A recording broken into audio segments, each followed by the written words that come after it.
ગઢ ગામે કોંગ્રેસના ઉમેદવાર ગેનીબેન ઠાકોર ક્રિકેટના મેદાનમાં ઉતર્યા।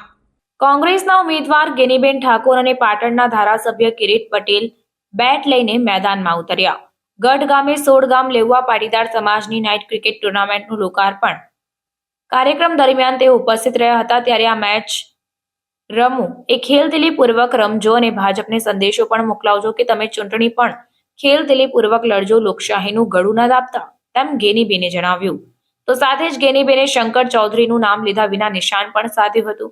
આ ચૂંટણી ભાજપ કોંગ્રેસની નથી, એક વ્યક્તિ કે જેની ગુલામીમાંથી મેં વાવને મુક્ત કર્યું, હવે આ વ્યક્તિની ગુલામીમાંથી બનાસને મુક્ત કરાવવાનું છે। તો સાથે જ પાટણના ધારાસભ્ય કિરીટ પટેલે પાટીદાર અનામત આંદોલન વખતે અત્યાચારને યાદ કરાવી વળતર ચૂકવવાની વાત મૂકી ગેનીબેન માટે મતની માંગ કરી। ગત રાત્રે ગઢ ગામે ક્રિકેટ ટુર્નામેન્ટમાં પણ પાટણના ધારાસભ્ય કિરીટ પટેલ, કોંગ્રેસના ઉમેદવાર ગેનીબેન ઠાકોર અને પૂર્વ ધારાસભ્ય ગુલાબસિંહ રાજપૂતે હાજરી આપી હતી। ત્યારે ભાજપના ગઢ ગણાતા ગઢ ગામમાં ગેનીબેન ઠાકોર ક્રિકેટ બેટ લઈ મેદાનમાં ઉતર્યા। હાર્દિક શુભકામના છે અને ક્રિકેટના જેટલા દિવસ ટુર્નામેન્ટ થાય એટલા દિવસ ખૂબ આનંદથી ઉત્સાહથી ટુર્નામેન્ટ માનજો। સાથે સાથે ત્યાં ચૂંટણી કોઈ કોંગ્રેસ ભાજપની નથી, આ ચૂંટણી કોઈ એક સીટથી કોઈ દિલ્હીમાં કોઈ ફરક પડતો નથી, પણ તમને એટલી વિનંતી કરું છું, આ બનાસકાંઠાની આઝાદી માટેની ચૂંટણી છે। આપણી એક વ્યક્તિની ગુલામી છે આઝાદી મેળવવા માટે, એક વ્યક્તિથી બનાસકાંઠાને આઝાદ કરાવવા માટે કરીને આ ચૂંટણી લડી રહ્યા છે। ત્યારે કોઈ પણ પક્ષમાં માનતા હો, હું તમને સૌને વિનંતી કરું છું કે આ વખતે એક વખત ગેનીબેનને જીતાડો અને જિલ્લા બહારના લોકો જે જિલ્લા પર કબજો કર્યો છે એ કબજામાંથી બનાસકાંઠાને છોડાવીને આપણે સાથે લોકશાહી લાવવાનો પ્રયત્ન કરવાનો છે। અને જો આ ચૂંટણીમાં જો બનાસકાંઠાને આપણે આઝાદ ના કરાવી શક્યા તો ભવિષ્યમાં કોઈ ચૂંટણી પણ નહીં થાય। પછી ક્યારેક પોતાના હિયારોને ઉભો રાખશે, કોઈ ખેતરના ભાગિયાને ઉભો રાખશે, બધાને આપણે વોટ આપવાના। આવી ગુલામીમાં આપણે નથી રહેવાનું, આઝાદ બનાસકાંઠાને કરાવવાનું છે। ત્યારે કિરીટભાઈ જો ગેનીબેનની ભલામણ કરવા માટે આવ્યા હોય તો આપ સૌને પણ વિનંતી, કિરીટભાઈને બોલાયા છે, હંમેશા તમે માન મોભો આપ્યો છે અને કિરીટભાઈએ જ્યારે પણ ગેનીબેનને જરૂર પડે કિરીટભાઈ ઉભા રહ્યા છે અને જ્યારે કિરીટભાઈને જરૂર પડે ગેનીબેન હંમેશા એમની જોડે ઉભા રહ્યા છે। ત્યારે આપ સૌને પણ વિનંતી છે, બધી સમાજ એકબીજાને મદદરૂપ થવા માટે, અને અમે તો વાવના લોકોએ ગેનીબેનનું 2 વખત મામેરું ભર્યું છે અને બનાસકાંઠાના લોકોને વિનંતી કરવા માટે, ખાસ કરીને ગઢની આજુબાજુના ગામના લોકોને વિનંતી કરવા માટે આવ્યા છે કે આ વખતે ગેનીબેનનું તમે એવું મામેરું ભરો તો મામેરાની માતા જ્યારે ગેનીબેન પાછા ગઢમાં લઈને આવે તમે રાજી રહો, ગેનીબેન રાજી રહો, એવું કરી આપણે વિનંતી સાથે આપતો ખૂબ ખૂબ આભાર। જેટલી વાર અહીં આયોજન થયું છે, મારે મહેમાન તરીકે આવવાનું થયું છે, તમે મને બોલાવ્યો, આમંત્રણ આપ્યું, એ બદલ તમારો બધાનો ખૂબ ખૂબ આભાર। પાર્ટી કામ કરી રહી છે એ રીતે કરશે નહીં, અને આપણા ઉપર જે અત્યાચાર થયો હતો, ગઢની અંદર જે બનાવો બન્યા હતા, તમે સારી રીતે જાણો છો, એનું વળતર ચૂકવવાનો આ વારો આવ્યો છે। તો તમે બધા યુવાનો છો અને સ્વામી વિવેકાનંદે કહ્યું છે કે પરિવર્તન લાવવું હોય તો માત્ર યુવાનો જ લાવી શકે છે। એટલે તમને બધાને વિનંતી કે ખૂબ મહેનત કરજો અને જ્ઞાનીબેન અને ચંદનજીને જીતાવવા માટે પ્રયાસ કરજો। આજે જે ક્રિકેટ ટુર્નામેન્ટનું આયોજન કર્યું છે એની અંદર પણ સારી રીતે કોઈ પણ પ્રકારના વાદ વિવાદ વિના આ ટુર્નામેન્ટ પૂરી થાય એની પણ કાળજી રાખજો। જે પણ દાતાઓએ દાન આપ્યું છે એમને પણ શુભેચ્છા પાઠવું। સ્ટેજ ઉપર બેઠા છે, પાટણની અંદર હું 2 વાર ધારાસભ્ય તરીકે ચૂંટાયો છું, તમે પણ બધાએ પાટણ આવીને મહેનત કરેલી છે। આપણે જાણીએ છીએ કે પાટણની અંદર 30 થી 35 હજાર પાટીદાર સમાજના મત છે અને એની સામે 70,000 વોટ એ ઠાકોર સમાજના છે। 2 વાર ઠાકોર સમાજે મને ધારાસભ્ય બનાવ્યો હોય, મદદ થયા હોય, દરેક રીતે મહેનત કરી તો આ વખતે આપણી પાટીદાર સમાજની પણ ફરજ બને છે. તમે બધા યુવાનો છો, જ્ઞાનીબેન વિશે મારે તમને કંઈક કહેવાનું ના હોય.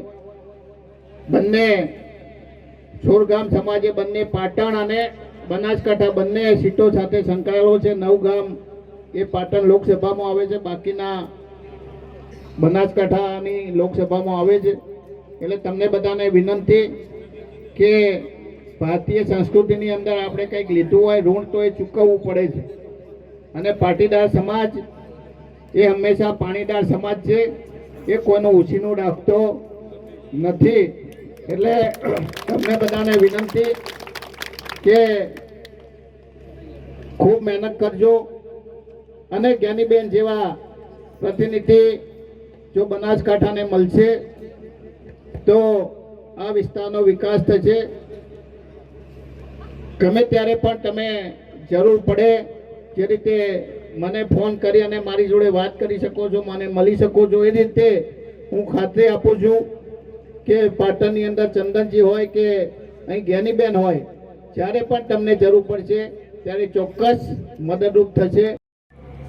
ક્રિકેટ ટુર્નામેન્ટનું આયોજન કર્યું છે, એમાં વિશેષ આમંત્રિત તરીકે આપણે સૌએ અહીં આમંત્રણ આપીને પધાર્યા છે એવા અમારા ગુજરાત વિધાનસભાના કોંગ્રેસ પાર્ટીના દંડક અને ખૂબ વિધાનસભાની અંદર સમગ્ર ગુજરાતના પ્રશ્નો ઉઠાવતા આદરણીય કિરીટભાઈ પટેલ સાહેબ, ક્રિકેટની આજે મેચ તમે રમો એ બધા ખેલદિલીપૂર્વક રમજો અને ભારતીય જનતા પાર્ટીને સંદેશો કે મોકલાવજો કે આ તમે ચૂંટણી પણ ખેલદિલીપૂર્વક લડજો, આડા આવડું ના કરતા, લોકશાહીનું ગળું ના ઘૂંટતા. એ પ્રમાણેનો યુવાનો મારફત સંદેશો જાય એવી પણ હું અપેક્ષા રાખું. ગુલાબભાઈએ કીધું કે આ બનાસકાંઠા જિલ્લાને એક વ્યક્તિની ગુલામીમાંથી મુક્ત કરવાનો છે.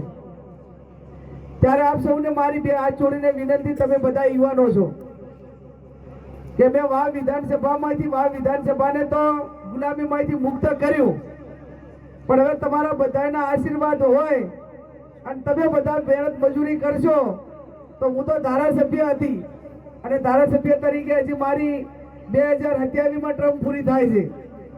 આ બધાની વિનંતી હતી કે બેન આ ચૂંટણી તમે લડો અને અમે તમારી સાથે છીએ અને બનાસકાંઠાને એક વ્યક્તિની ગુલામીમાંથી બહાર કાઢવાનો છે.